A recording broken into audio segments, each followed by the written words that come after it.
começou boa tarde pra você, porque começou Bendita Hora, Bendita, o melhor programa da tarde. Não existe programa tão bom quanto esse, gente.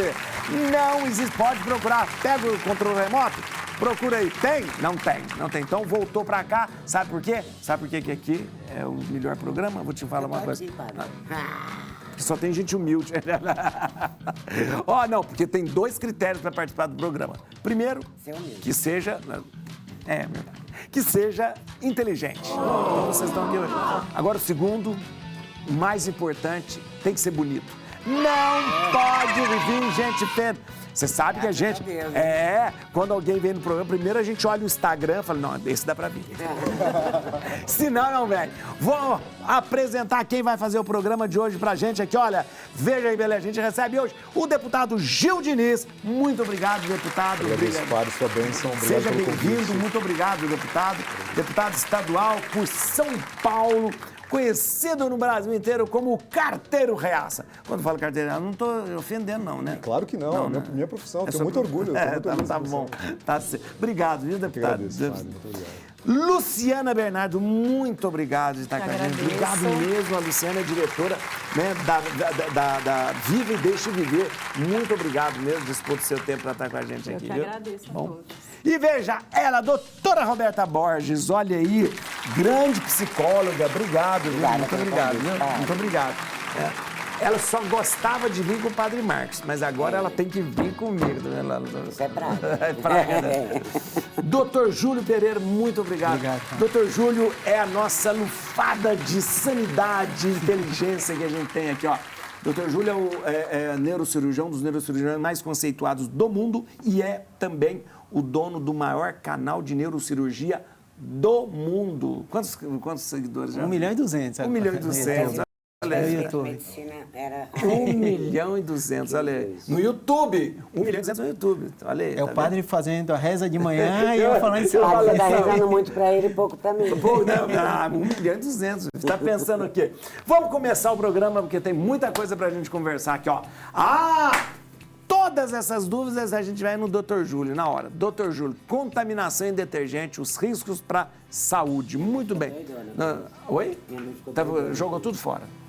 Então, doutor, vamos lá. Explica pra gente. O Rodolfo gosta dessas confusões, né? Gosta, mas a gente gosta porque o senhor traz. Sabe que no tempo da pandemia, o doutor fez muito programa aqui com a gente, né? E muita coisa...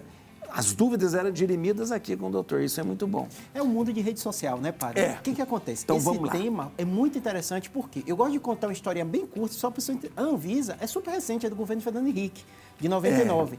E é um dos órgãos brasileiros mais conceituados. É verdade. Só que hoje em dia, na época de rede social, a gente tem sempre a dificuldade de passar comunicação em saúde. Na pandemia a gente via fazer isso, né? Gerava verdade. muita confusão. E eu brinco até com meus pacientes que a medicina é uma ciência de verdade transitória. Então você tem uma verdade, mas daqui a pouco chega algo mais novo, né? Isso. Nesse caso, o que aconteceu, padre? Sem dúvida, a IP é uma das maiores empresas que tem, com várias sedes. E uma delas mostrou um sinal de infecção com o Pseudomonas. Pseudomonas é uma bactéria. Uma bactéria. E o grande problema dela é que ela, em situações específicas, em UTI, ela às vezes cria resistência e pode dar uma infecção grave. Ela é uma bactéria que está aí no ar. Está aí no ar. Está aí, está em todo lugar. Está em todo lugar. Né? E aí, em novembro, a Anvisa comunicou, junto com a Secretaria de Saúde aqui de São Paulo, né? Para não gerar polêmica política, se é uma coisa ou outra. Junto com a Secretaria de Saúde do Estado de São Paulo. Do Estado de São Paulo. E a partir daí foi feita algumas medidas, tanto que o próprio IP tentou regular tudo, só que agora saiu uma nota da Anvisa falando que era para suspender e as pessoas que tiveram lote com final 1 não utilizar por causa do risco da Pseudomonas. Tá. E aí gerou toda essa polêmica de rede social, né? O que eu gosto de colocar é o seguinte, a Anvisa é um órgão técnico. É um órgão técnico que em 99, com o Fernando Henrique, fez uma autarquia.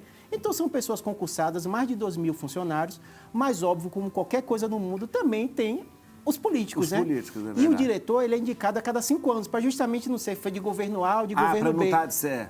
Para não ter nenhuma polêmica quanto a isso. E aí gerou toda a polêmica. E eu falo que tem as duas fases. Quando você vê um problema grave, tem o problema de comunicação, que na pandemia a gente falava também, né? É verdade. Tinha briga falando mal de vacina, mas também a comunicação não foi muito bem feita, explicando sobre qual era a vacina. A mesma coisa aconteceu. Todo mundo assustou. Como é que você suspende uma empresa tão grande do Brasil, né? Eu mesmo, meus produtos que eu fui, tenho um monte de lote 1 lá em casa. Eu tenho uns, gosto muito da ideia. Acho que tudo é lote 1. O meu eu guardei lá no cantinho, né? Mas o que acontece? Eu falo, a gente tem que respirar fundo. é um órgão técnico, mais de 2.000 funcionários, super conceituado, um dos órgãos mais respeitados no mundo. Para você ter ideia, 20% do PIB do Brasil, a Anvisa regula. Imagine a pressão política e econômica que se tem. E o que acontece? Agora está tendo uma reunião da diretoria para ver que postura vai ter.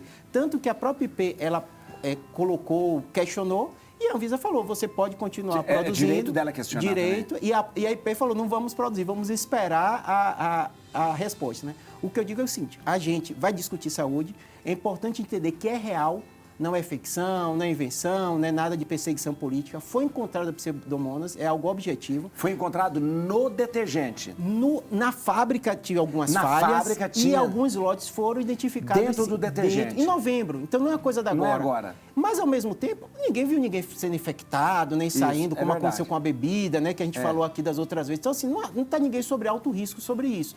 Mas a gente tem que esperar o órgão competente falar sobre ele. Agora, como cientista, eu vou perguntar para a gente entender. A entender a diferença de bactéria e vírus. Quando a gente falava do vírus da Covid, a gente lavava a mão com detergente, com sabão e tal. E o vírus, então, ele era eliminado porque a gente lavava a mão. O vírus agora está dentro... A bactéria agora está dentro de uma... É um patógeno diferente, que reage diferente? Essa sua pergunta é muito boa, padre, porque é o seguinte, né? Não é que está dentro, todo lote 1 está. Foi encontrado uma possibilidade na fábrica de Amparo, que inclusive é a primeira. Pra você ter ideia, a IP é de 1975, uma empresa muito antiga e conceituada. É verdade. E tem várias fábricas no Nordeste, em Pernambuco, né? E na Bahia, e uma dessas foi identificada. E aí foi suspenso. Então, não é que as pessoas lavando a mão vão pegar a Pseudomonas, mas só pelo fato de ter o risco potencial, e a gente fala muito de indústria farmacêutica, é muito rigoroso. E por mais que isso cause uma estranheza para a gente, é necessário ser isso. Em saúde não pode ter margem de erro. Então, uma vez que foi identificado, houve essa suspensão. E aí teve todo um movimento que eu, na minha opinião, achei até interessante, até para as pessoas entenderem, né? Quando a gente ia falar de Anvisa, né? Quando a gente ia falar de órgão regulatório, por que tem que ser tão rigoroso, né? Então eu digo para todo mundo, os pacientes quando perguntam na internet, falam assim, guarda o lote 1 no cantinho. Deixa guardado. E espere. Daqui a pouco a gente já deve ter uma posição, talvez até durante o programa. Não bebam, coisa... não bebam. Não, não bebam. Eu brinco, padre, eu falo assim, política faz parte da nossa vida em todo momento. É verdade. Então existe a informação técnica da fábrica que foi feita por esses profissionais, autarquia. Agora, o que é feito com essa informação? Aí é uma decisão política.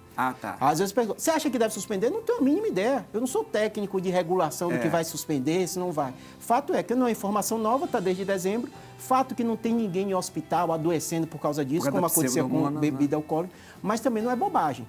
Então, há o rigor que todo mundo questiona, por que tanto nessa empresa? Porque é uma das maiores do Brasil.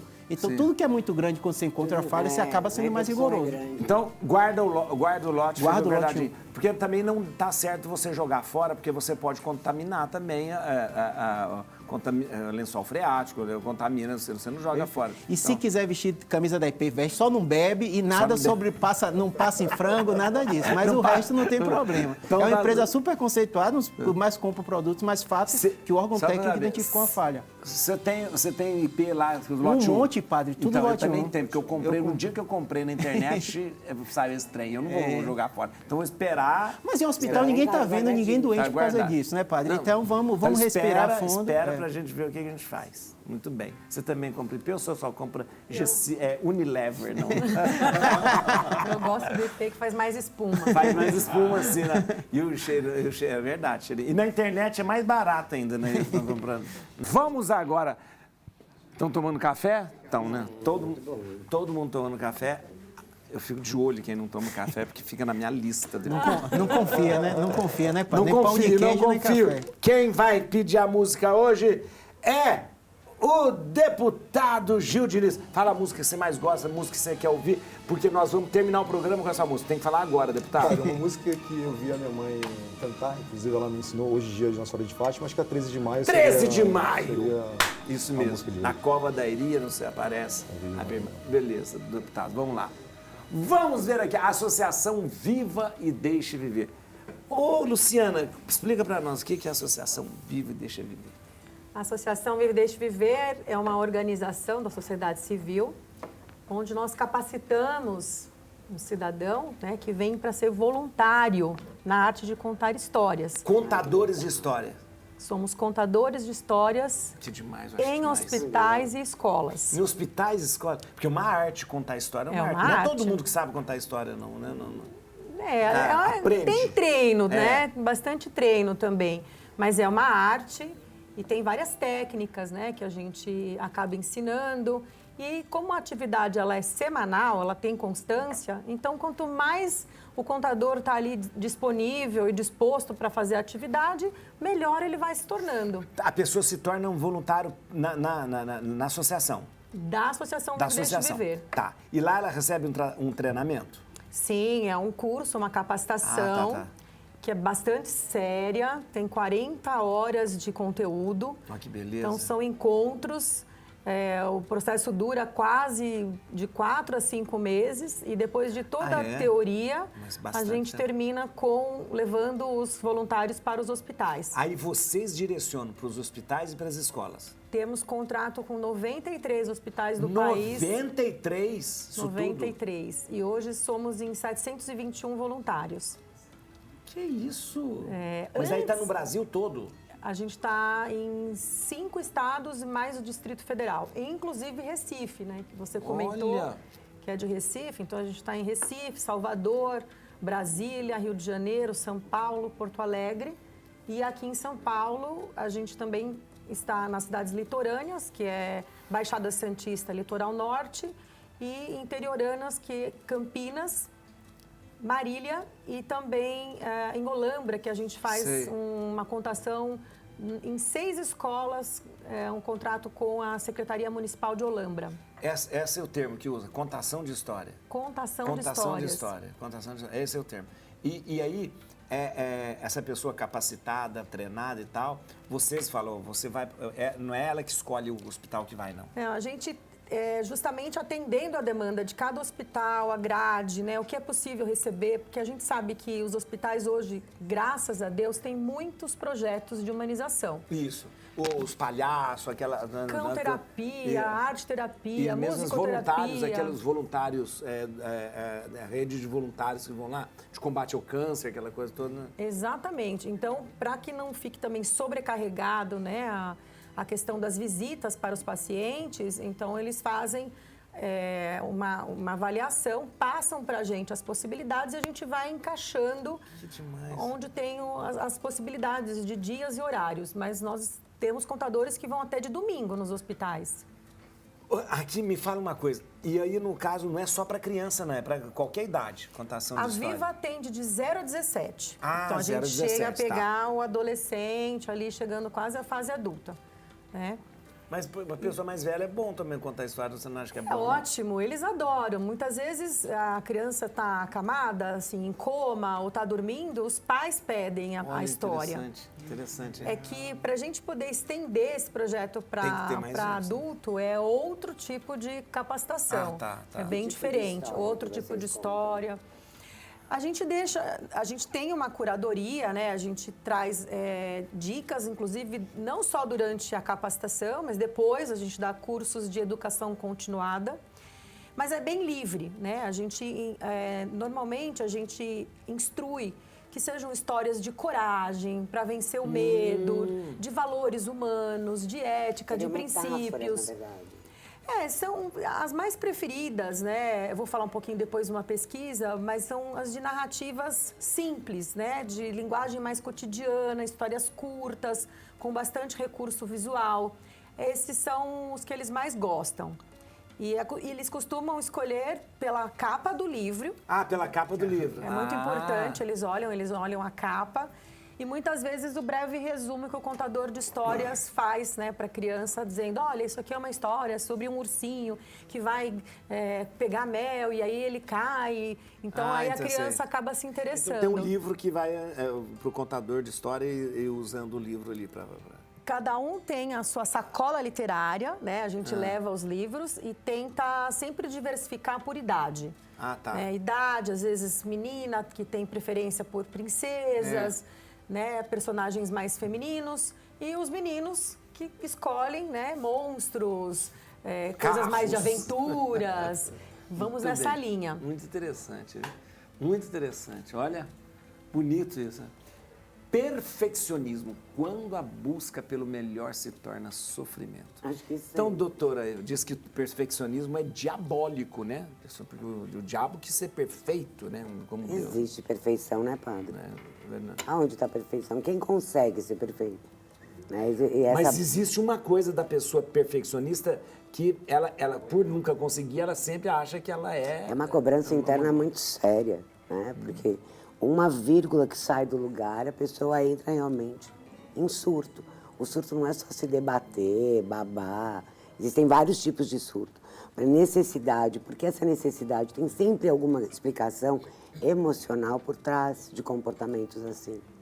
Por que essa necessidade de ser perfeita? Quem é perfeito? Ninguém. Ninguém. Mas a pessoa perfeccionista que busca essa perfeição, de repente tem alguma coisa no passado lá Sim, uma cobrança. Uma cobrança muito grande. Uma cobrança, uma necessidade de pertencimento, uma necessidade de autoaceitação.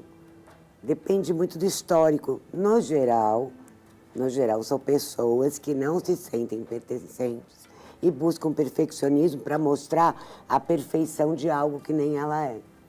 Isso contando bem miúdos, assim. Não sei se ela não tem essa coisa de não ser aceita, então ela quer mostrar o máximo que ela pode. Veja bem, não é que ela não é aceita. Muitas vezes ela é aceita, mas ela acha que ela não ou ela é. entende que ela não é aceita. E aí ela tem que fazer o máximo. Se me permite uma colocação, recentemente eu estava analisando isso, né? Que as redes sociais, a gente entra nesse vão das comparações.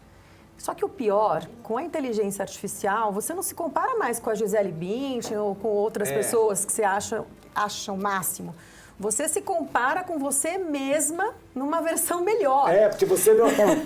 na internet você usa o filtro. Né? Mas aí que tá. O que você tem que pensar é até que ponto ser perfeito é ideal. Porque, assim, primeiro que em rede social, com todo respeito a todo mundo, mas só se mostra aquilo que a gente quer. Alguém mostra problema. Não, tudo mentira. Né? Tirando a rede social do Dr. Júlio, o resto tudo O resto é tudo mentira. E o carteiro é essa também. Não existe perfeição. Não, as pessoas só mostram famílias Doriana. Doriano. Quem Nem sei se tem? tem A mais casa isso. de qual de vocês é assim? Se fosse assim, era o rico, bonito, era sempre feliz, né? Mas e não quem é diz assim. que quando você tem muito dinheiro, você é feliz? Exatamente. Os maiores problemas que eu encontrei em 34 anos de profissão foram com classes sociais mais altas. Né? Então, assim, o perfeccionismo, a busca do perfeccionismo é você pertencer. Porque você imagina que em algum momento, lá atrás, você não pertenceu. Ou você teve que chamar uma atenção. Então, se eu for perfeita, se eu fizer tudo direitinho, se tudo sair certinho... A minha mãe é perfeccionista. Tá? Sua mãe é perfeccionista? Nossa. Muito bem, dona Cecília, sendo exposta para o Brasil inteiro. Tá vendo? Existe. Doriana ainda existe? A Margarina ainda existe? Doriana existe? Doriana, Olha. Quase pegou a Laura ali pegando. Roubando café. Você viu que ela tá... você tá roubando café. Esse café é nosso. Aqui, pro Café Cido. compartilhado. Galera. Às vésperas da eleição, 6 a cada 10 brasileiros têm medo de sofrer agressões por opção política. Nossa, deputado, o que é isso? Isso Além é da muito... gente ter que ter agressões dinheiro, por apoio. opção. Então, é violência na política, não é possível. Padre, sem dúvida nenhuma. Nós vimos as cenas lamentáveis esses dias atrás agora. Teve uma greve de estudantes. Anteontem. Houve, exatamente.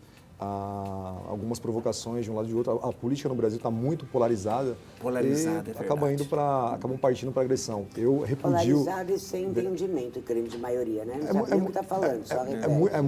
É muito complicado, porque assim, nós estávamos falando do contexto da rede social, às vezes acaba sendo uma construção de narrativas e um amigo se entende com outro, um familiar com outro e tudo mais, e chega a esse extremo de ter essa agressão.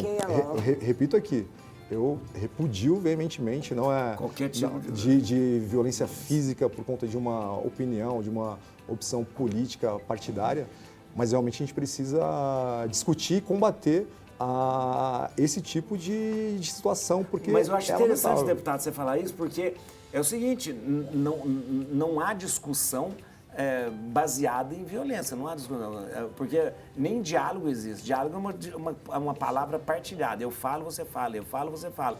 E assim deveria ser, né? Na política também, né? Aliás, no plenário acontece isso, né? Você fala, o outro fala, outro fala, outro fala. Né? Nós temos diversos embates no campo das ideias. No campo das ideias. A bancada de esquerda, a bancada de centro, a bancada de direita. E dentro do parlamento, é isso.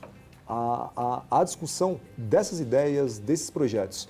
O que acaba acontecendo é que alguns grupos se utilizam da violência para promover a sua agenda. Por exemplo, na Assembleia Legislativa. Em várias ocasiões, nós tivemos projetos do governo, por exemplo, protocolados, e na discussão, a tentativa de invasão de plenário, a tentativa de agressão de parlamentares.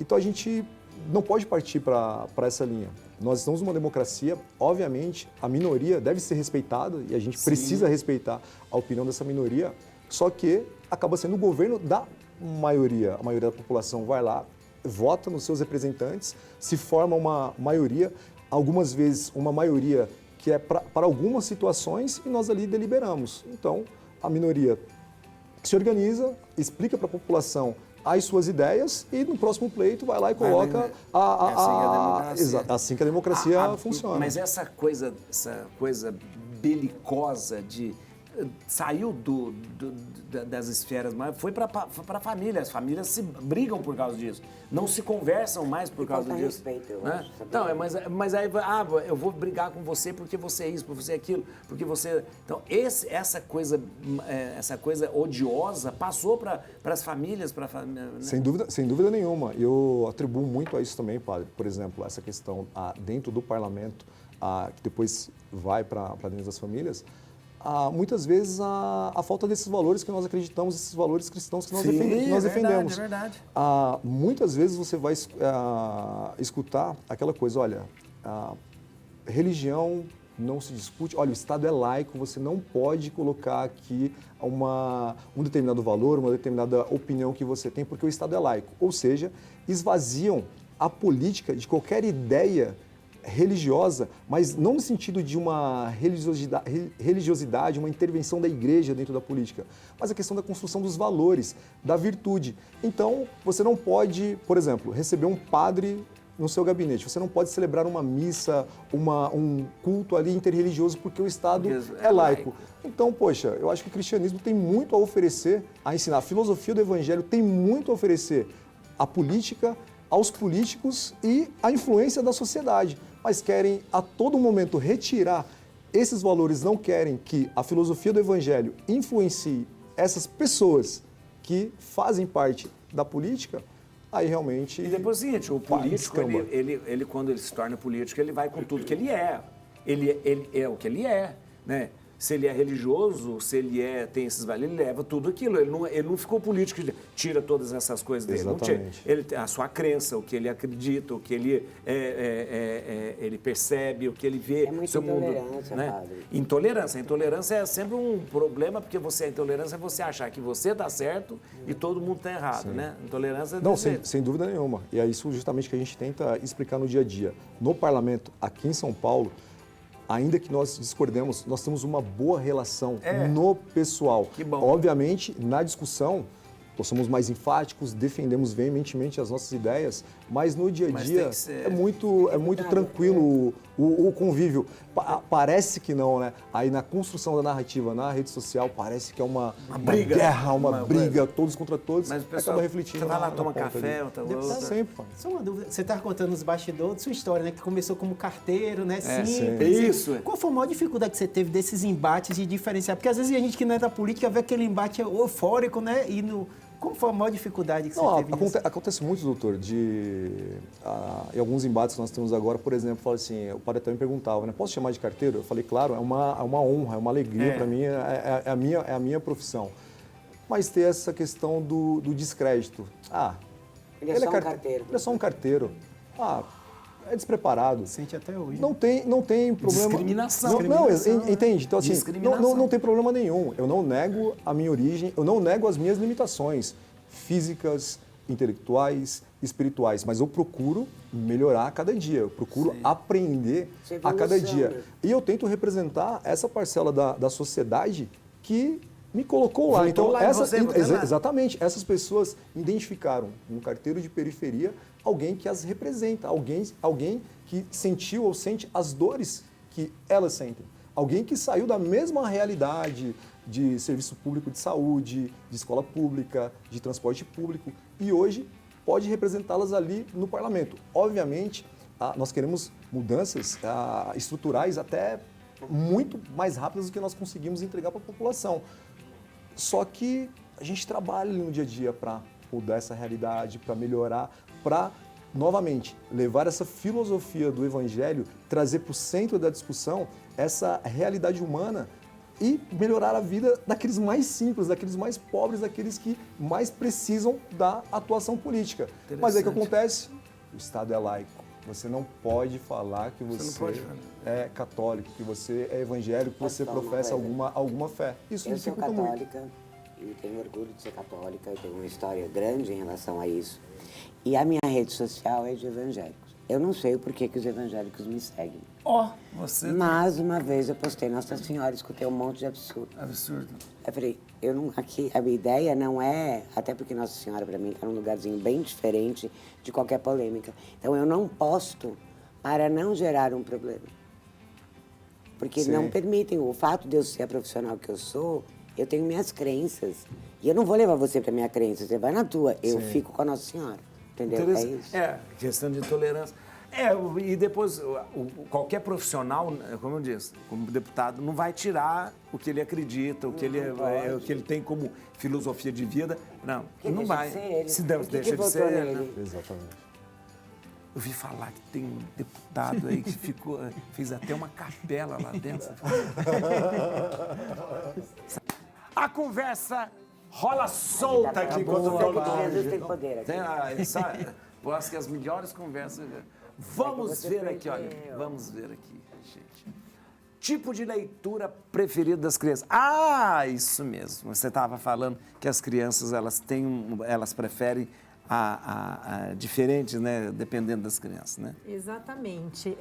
Em 2021, nós publicamos a primeira pesquisa que media, através da saliva, o efeito das narrativas. Da saliva? Como assim? Da saliva.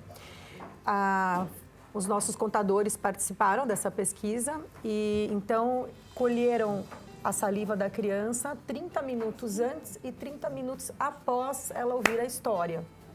Olha que coisa doida. Foram 81 crianças internadas na UTI de um hospital privado e agora, em 2023, nós fizemos uma segunda onda envolvendo 174 crianças. O que tem a saliva? Cortisol? Né? Cortisol, ocitocina. Hormônio de estresse, é impressionante. Que interessante. E aí nós fizemos uma segunda rodada, que foi publicada em 2024, ainda está reverberando, né, em artigos científicos. E essa pesquisa foi mais interessante, onde nós pudemos exatamente ver que tipo de histórias que elas gostam mais. Né? Então, foi identificado. E aí, a gente também pôde comparar de um hospital público para um particular. Para um privado, particular. Né? Então, foram várias nuances aí que a gente detectou.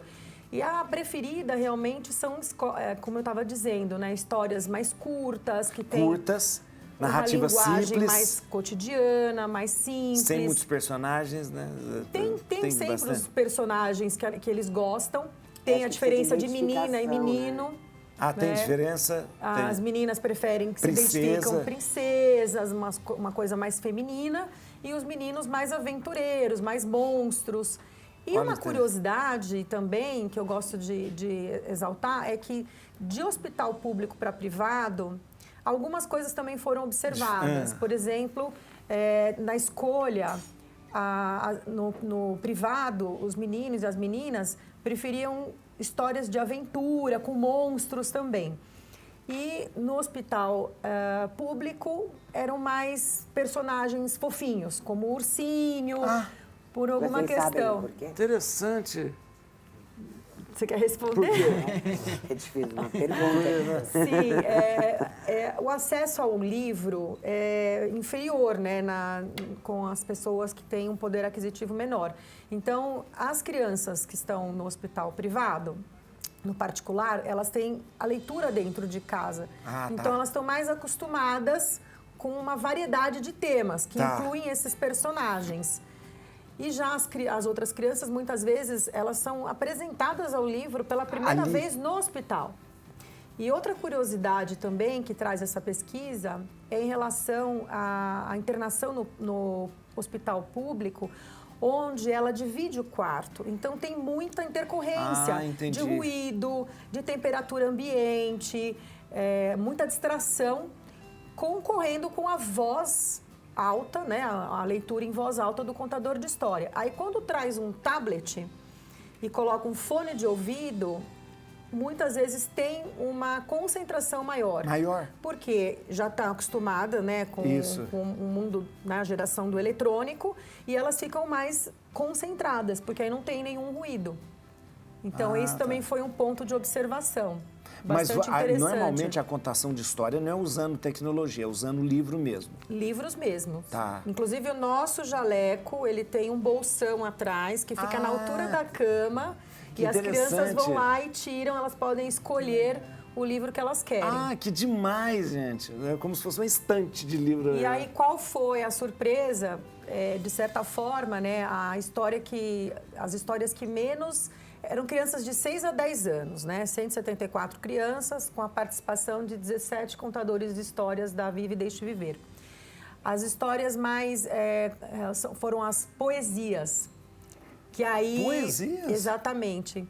A poesia tem uma linguagem diferenciada, então não teve tanto interesse pelas poesias não narrativas. Olha que mais interessante. cansativo. Olha, E interessante. a criança precisa do lúdico, acho que de uma forma, principalmente as crianças com a baixa renda, precisa mais do lúdico.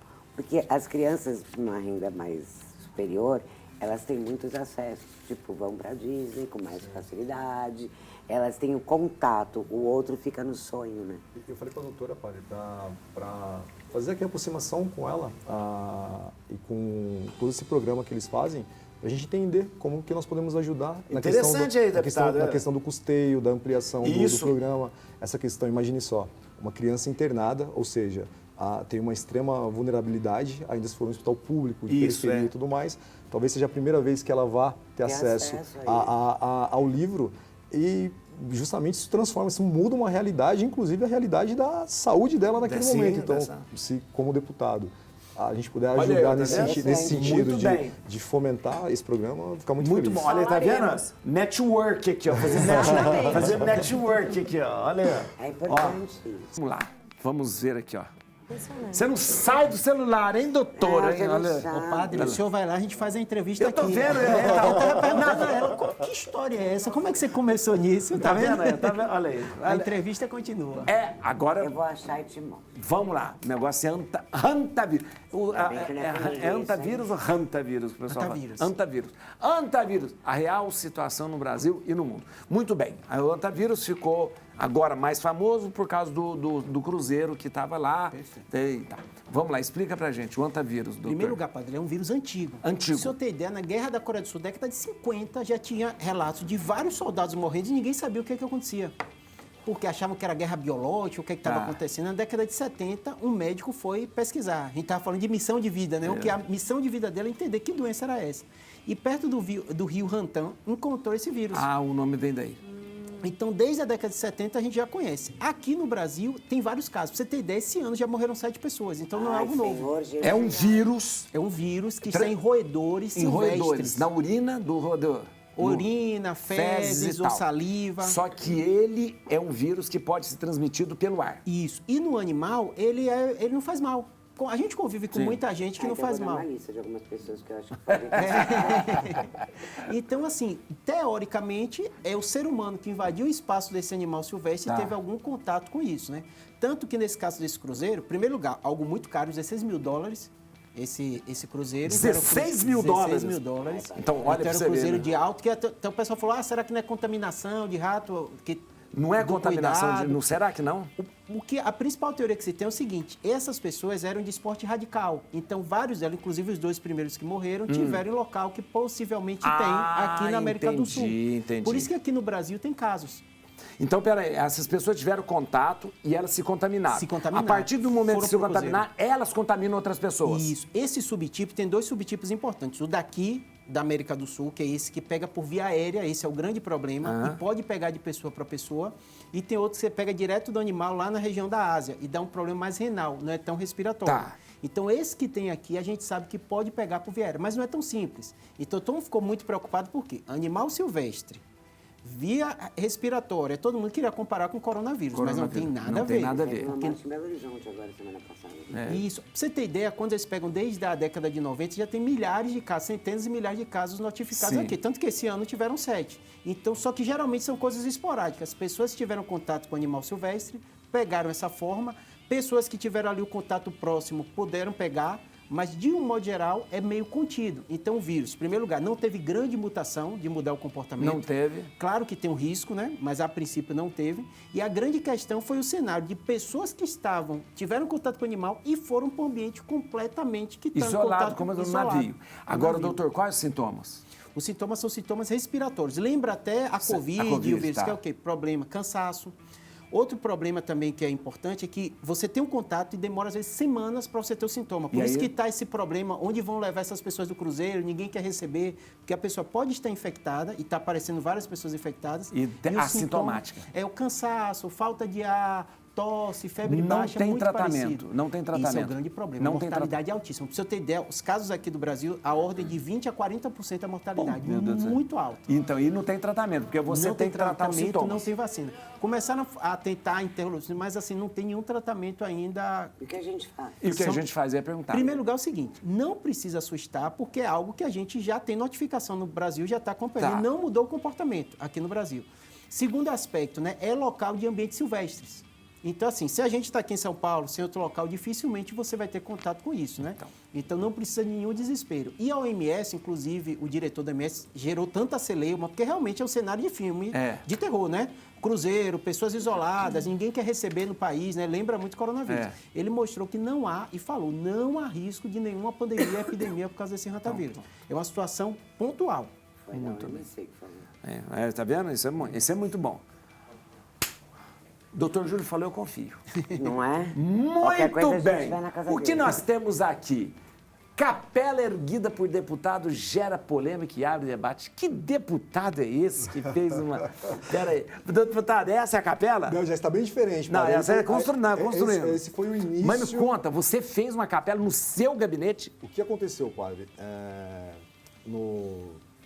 Nesse período, o Ministério Público ele determinou que não tivesse referências dentro de uma sessão solene, numa cidade do interior de São Paulo. Nós iniciamos as sessões dizendo sobre a proteção de Deus, iniciamos nossos trabalhos. Esse é o preâmbulo da Constituição. Tá. E várias constituições estaduais e municipais também estenderam esse entendimento. E o Ministério Público ajuizou essa questão e o Tribunal de Justiça disse que era inconstitucional você começar a sessão Dizendo sobre a proteção de Deus. Eu não aguentei, eu fiquei assim, Aí mexeu com o deputado. muito bravo com isso. Aí mexeu com... Protocolei uma PEC na Assembleia Legislativa para garantir esse nosso direito. E conversando com a minha esposa, né, eu disse a ela que eu tinha a vontade de fazer algo, já que na Assembleia Legislativa nós não tínhamos nenhum espaço de oração, nenhum espaço ecumênico que fosse interreligioso. Eu disse, olha, você tem uma sala pequena ali no seu gabinete que você está subutilizando. Eu acho que cabe, minha esposa dizendo isso. Ela que deu ideia. Ela falou, olha, acho que cabe uma capela lá. O problema do moleque. E eu frequento os arautos do Evangelho. Sei. E eu sou muito amigo ali dos padres, né? E o padre disse, olha, eu acho que vai ficar muito bonito uma capela aqui. Tem uma paróquia bem mais legal. E eles, Assunção é muito melhor. Somos de lá. E eles me ajudaram nessa construção. Então, assim, hoje nós já completamos, né, terminamos essa pequena obra, essa pequena capela dedicada a São José. Mas por que deu problema? Porque o Ministério Público porque um jornalista foi me entrevistar sobre um outro assunto, sobre outro tema, e ele viu do jeito que tal. Porque aqui tá com a lata de tinta, o chão tá sem o chão e tudo mais. Mesmo. Vou mandar as fotos para vocês como... Deve estar bonito, porque ela já tá bonita aqui agora. Não, tá muito... Não, tá lindíssimo, sem modéstia. Tá lá, pra mim já tá O que acontece? O jornalista foi lá e publicou, o deputado Gil Diniz começa a construir uma capela em resposta ao Ministério Público.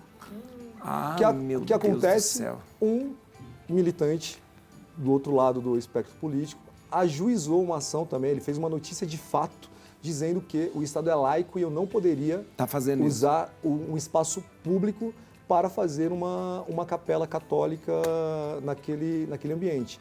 E você não gosta nada de briga, então aí... aí eu fui provocado, padre. A culpa não é minha. Na verdade, eu sempre deixo claro, eu gosto do embate, eu gosto da discussão, da boa discussão. E eu achava muito necessário, então era algo que eu tinha no coração. Eu sou presidente da Frente Parlamentar Católica dentro da Assembleia Legislativa. Sei. Tenho uma boa relação com a Frente Parlamentar Evangélica também. Somos parceiros em muitas ações ali dentro do Parlamento.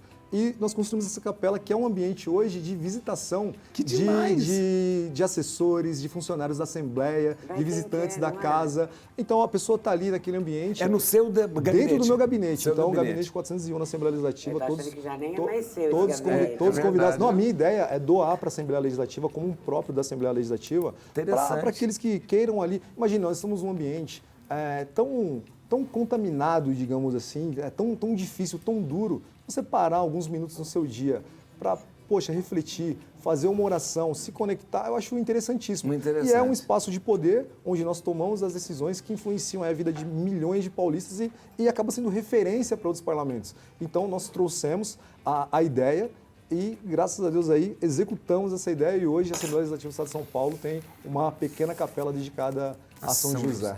Acabou, Rodolfo? Não acredito, possível. É sempre comigo. É sempre com você. O problema é você. Pessoal, o problema é você. Nós vamos ter que conversar. O problema é você. Vai voltar semana que vem, tá vendo? Ela faz isso só pra Tem que voltar fazer um semana que vem. favor pra ele, né? Música do deputado. 13 de maio. Olha que interpretação. Olha que voz linda. No céu aparece a Virgem Maria. Deputado, muito obrigado mesmo, viu? Obrigado. Quero que você siga o deputado no Instagram e no YouTube, é @carteiroreaça. Reaça sem o cedilha da reaca. Obrigado, padre. Obrigado, viu? Obrigado. Agradeço. Luciana, muito obrigado. Quanta coisa linda aí. Olha que lindo mesmo. Obrigado por esse seu trabalho maravilhoso, viu? Posso deixar o Instagram do Viva? É esse aqui, não é? Do Instagram do Viva é @VivaVDV. Isso mesmo. Tá lá, ó. Viva DVD. VDV. E tem também o site vivaedeixaviver.org.br. Vem ser voluntário com a gente. Qualquer pessoa. Acima de 18 anos. Olha que beleza. Doutora Roberta Borges, muito obrigado. Atenção, @robertaborges.pnl. PNL. Obrigada pelo convite, padre. Doutor Júlio, obrigado, viu? Mais uma vez trazendo pra gente, acalmando os ânimos aí. Obrigado, viu? Tá vendo? Falar com ele é um Mas é bom demais, é verdade. @neurocirurgiabr. É no Instagram e no YouTube. Entra lá, gente. Maravilhoso. Tudo que vocês sabem. Todo dia tem conteúdo. @neurocirurgiabr. Aumenta o som, acabou o programa. Ave Maria, Ave